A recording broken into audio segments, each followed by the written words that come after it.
I definitely was fighting the fight. And felt like it was a fight many days.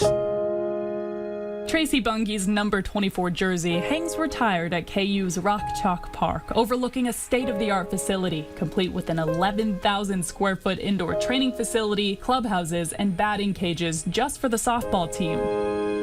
But it wasn't always this way.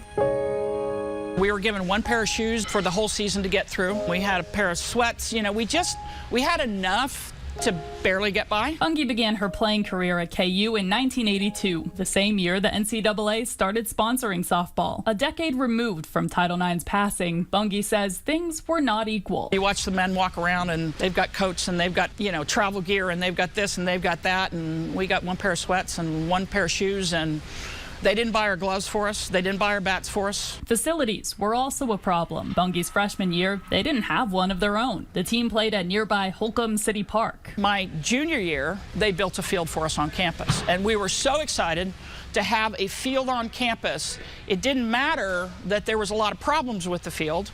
They slapped the field on the ground, and boom, we had a field. Lack of resources aside, Bunge became one of the most decorated players in KU history. The Kansas Sports and KU Athletics Hall of Famer sits tied for first in career earned run average and is the Jayhawks single-season ERA record holder. After being selected an NCAA first-team All-American her senior year, she made coaching stops at Iowa State, Yale, and Ohio before returning to her alma mater in 1997. A decade later, though, not much had changed. The facility that I was so proud of when I was a student athlete and we were just so happy to have, when I came back as a coach, it was the same facility. The facility is the face of the program. So it was, we're going to get it done, and we're going to get it done in 5 years. And 5 years later, it's not done. So it was a constant battle. Finally, 8 years later, they got approval to break ground on renovations. The problem was, 6 weeks ahead of the start, the team found out they would get half of the budget they originally expected. All we really did was redo the field, the playing surface, the dugouts, etc., and the practice areas around it. We still didn't have a bathroom. We still didn't have a press box.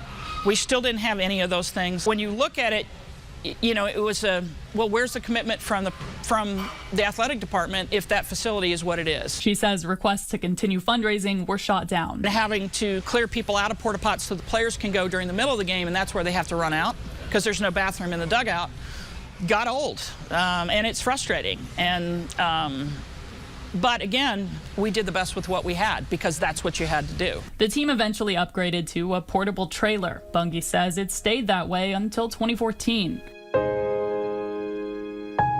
Despite inequities in facilities and equipment, Bunge looks back on her playing and coaching careers at KU with love. KU has always been a part of my life, and since I've been, 18 years old, and I'm just very honored to have gone through that and been blessed that way. When you love something, you want it to be the best it can be, and Bunge says equality in sports has a long way to go. The scary thing is we're truly 50 years past, and we're celebrating 50 years of Title IX, and we're still not in full compliance across the country with Title IX, which is one of the saddest things if you think about that it's 50 years later, and it's not equal. It's better, it's much better, but it's not equal.